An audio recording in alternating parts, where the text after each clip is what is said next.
আসসালামু আলাইকুম, সবাইকে স্বাগতম নতুন আরেকটি পর্ব দেখার জন্য। আজকে এই সুন্দর কিউট এই কার কেক ডেকোরেশন করে দেখাবো। ছোট ছেলে বাচ্চাগুলার জন্মদিনে কিন্তু কার কেক দিলে, গিফট করলে বা জন্মদিনের জন্য কার কেক সিলেকশন করলে কিন্তু বাচ্চারাও অনেক খুশি হয়ে যায়। আর কার কেক কীভাবে ডেকোরেশন করা যায় সেই ভিডিওটাই আজকে দেখাচ্ছি। এখানে আমি একটা 1.5 পাউন্ডের অরেঞ্জ ফ্লেভারের কেক প্রথমে ক্রাম কোটিং করে 1 ঘন্টার জন্য নর্মাল ফ্রিজে রেখে দিয়েছিলাম। এখন দেখতেই পাচ্ছেন মাঝের অংশটা একটু বড় রেখে দুই পাশ থেকে একটা আইডিয়া করে যে সমানভাবে দুই পাশ থেকে নিয়ে আমি দুই সাইড থেকে কেটে নিয়েছি। কেটে নিয়ে যেই কাটা অংশটা সেটাকে আমি মাঝের উপরে তুলে দিলাম কার শেপ আনার জন্য। এখন দেখুন কারের যেই এক সাইডটা আমার একটু বড় হয়ে গেছে, এখন উপর থেকে কেটে ওটাকে সমান করে নিচ্ছি। এভাবে কেটে কার্ডটা শেপ দিলে কিন্তু অনেক সুন্দরভাবে এসে পড়ে, কারণ সাধারণত দেখা যায় যে সব কেকের জন্য মোল্ড কিনা আসলে সব পসিবল হয় না। এর জন্য রাউন্ড শেপের মোল্ড দিয়েই এখানে কার শেপের আমি কেকটা তৈরি করে নিচ্ছি। এই সামনের দিকটা একটু ঢালু হয় আর বড় থাকে, এর জন্য ওইখান থেকে একটু ঢালু করে কেটে নিলাম। এখন পিছন দিক থেকেও সেমভাবে, তবে পিছনের দিকে অল্প একটু কাটবো, কারণ পিছন সাইডটা ছোট থাকে গাড়ির। এখন এটা আপনারা আসলে দেখে বুঝে নেবেন, এটা সব কিছু মুখে বলে বোঝানো যায় না। এখন দেখুন দেখতে কিন্তু অনেকটা কারের শেপ চলে এসেছে অলরেডি। এখন আমি পিছনে সামান্য একটু ক্রিম দিয়ে এই পিছনের উঁচু অংশটা এটা করে দিলাম, যেহেতু ম্যাকুইনের আমি এটা থিম কেক বানাচ্ছি, তো ম্যাকুইনের যেরকম পিছন দিকটা থাকে ঠিক সেইভাবে। আর এখানে আমি সামনের দিকে আর একটু যেই অংশ রয়েছে, এই উপর থেকে যে অংশগুলো কেটে রেখেছিলাম সেই অংশটাকে আমি সামনের দিকে লাগিয়ে দিয়ে ক্রিম দিয়ে আবারও ক্রাম কোটিং করে নিচ্ছি। এতে সামনের সাইডটা একটু বড় হবে, প্লাস গাড়ির মতন একটু চোখা করে দিতে হবে। এটা একটু টেকনিক খাটিয়ে এই কাজগুলো করতে হয়। তো চেষ্টা করলে, প্র্যাকটিস করলে কার শেপ কিন্তু এই রাউন্ড মোল্ড দিয়েও অনেক সুন্দর কার শেপের কেক তৈরি করা যায়। এখন আমি এই কেকটাকে আবার ক্রাম কোটিং করে রেখে দিচ্ছি। যেহেতু আমি কেকটা কেটে আবার এটা একটা শেপ দিলাম, সেহেতু কেকের গুঁড়িগুলো আবারই বের হয়ে গেছে কেকটা, সেহেতু এটাকে ক্রাম কোটিং করে আবারও 30 মিনিটের জন্য আমি নর্মাল ফ্রিজে কিন্তু রেখে দেব। এখন দেখুন যখন আমি কেকটা শেপ দেওয়া হয়ে গেছে, এখন কিন্তু উপর থেকে একটু চওড়া মনে হচ্ছে, যে উপরে যেখানে গাড়ির গ্লাস থাকে সেই সিটের ওই জায়গাটি একটু চওড়া ছড়ানো মনে হচ্ছে। এজন্য আমি এই দুই সাইড থেকে উপর দিয়ে একটু কেটে এটাকে একটু সামান্য একটু রাউন্ড শেপ মতন করে নিচ্ছি।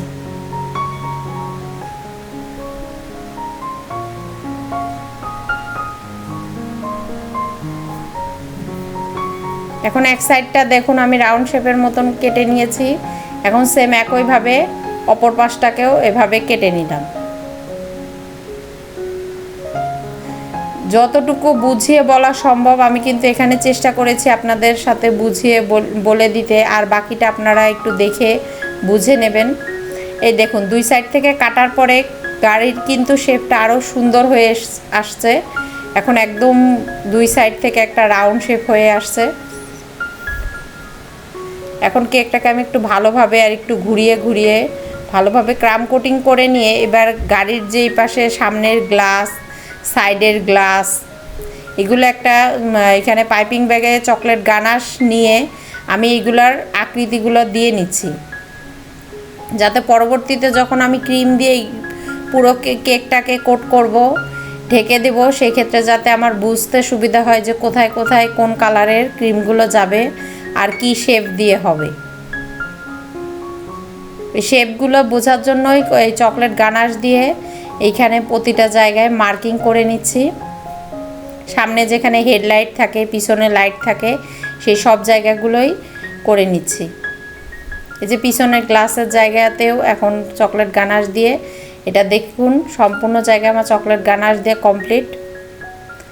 এখন আমি এখানে একটা পাইপিং ব্যাগে স্টার নজেল দিয়ে সেখানে হোয়াইট কালার ক্রিম দিয়ে সামনের গ্লাস আর সাইডের গ্লাসগুলো এখানে যেখানে যেখানে সাদা কালার যাবে সেখানে আগে দিয়ে নিচ্ছি। এখানে জাস্ট এক চাপের ফুল দিয়ে এগুলো করে নিচ্ছি আমি।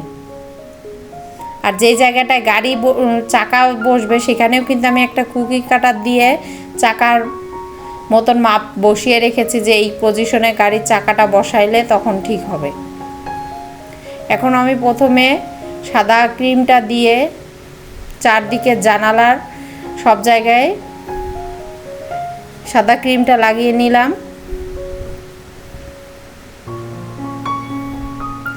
এরপরে আমি রেডম্যানের রেড কালার দিয়ে আর রেড কালারের সাথে সামান্য একটু অরেঞ্জ ফুড কালার মিশিয়ে এই লাল কালারটা নিয়ে এসেছি। আর চেষ্টা করবেন যে কেকগুলো যাতে একটু লাইট কালার কেকে ক্রিম দিয়ে সাজানো যায়। এখানে বাচ্চার চাওয়ার রিকমেন্ডেশনের জন্য আমি এখানে রেড কালারের কার করেছি, কিন্তু রেড কালারটা আসলে অতিরিক্ত কালার ইউজ করা লাগে আর পরবর্তীতে ক্রিমটাও একটু তিতা হয়ে যায়, সেটা বুঝে করবেন। আর হালকা কালার দিয়ে করলে হয়, সামান্য একটু কালার দিয়ে করলে ক্রিমের টেস্টটাও সমস্যা হয় না। তবে রেড কালার কারগুলো দেখতে কিন্তু আসলে অনেক সুন্দর হয়, এর জন্য আসলে বাচ্চারা বলে যে না লাল কালার হইলেই ভালো হয়। আমার ছেলের বার্থডের জন্য এটা আমি তৈরি করেছিলাম। এই দেখুন এখন আমি সম্পূর্ণ গাড়িটাকে লাল রঙের এই ক্রিমটা দিয়ে কভার করে নিচ্ছি। এই এক চাপের ফুল দিয়ে দিয়ে এটা করতে হয়। থিম কেকগুলো এভাবেই করা হয়। এই কাজটা কিন্তু খুবই সহজ, কিন্তু একটু সময় সাপেক্ষ ব্যাপার। আর এই দেখুন আমি এটাকে চকলেট গলিয়ে এটা দিয়ে আমি চাকা তৈরি করে নিয়েছি। এবার চাকাগুলো বসিয়ে দিচ্ছি। কেউ চাইলে এখানে চকলেটের বদলে ওরিও বিস্কুট দিয়েও চাকা তৈরি করে নিতে পারেন। এখানে ওরিও চকলেটের বদলে ওরিও বিস্কুট লাগাই দিলেও এই চাকা হয়ে যাবে।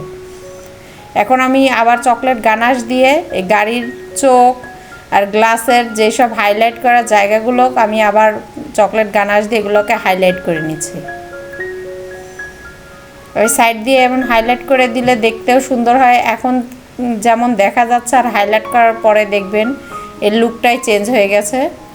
এই তো আমার দেয়া শেষ সব আর এইখানে যে জায়গায় সামনে হেডলাইটে মাথার উপরের যেখানে যেখানে হলুদ রং কালার দেওয়ার দরকার ছিল আমি ক্রিমের সাথে সামান্য একটু ইয়েলো ফুড কালার মিশিয়ে নিয়ে এই হলুদ কালারটা এনেছি। এখন গাড়িতে বাকি যে ডেকোরেশনের প্রয়োজন সেগুলো জায়গায় জায়গায় ফিনিশিং টাচ দিয়ে নিচ্ছি। আর দেখতে দেখতেই তৈরি হয়ে গেল আমার এই কার কেকটা। আপনারা অবশ্যই কমেন্ট করে জানাবেন যে আমার কারটা ডেকোরেশন করা কেমন হয়েছে। এটা 1.5 পাউন্ডের কেক ছিল, কিন্তু পরবর্তীতে দেখা গেছে যে এটা 2 পাউন্ডের বেশি হয়ে গেছে। কেক বানাইতে গেলে এমন একটু বেশি হয়ে যায় অলওয়েজ, সবসময় আমার কাছে। তাহলে আজ এ পর্যন্তই, দেখা হবে নেক্সট ভিডিওতে। আল্লাহ হাফেজ।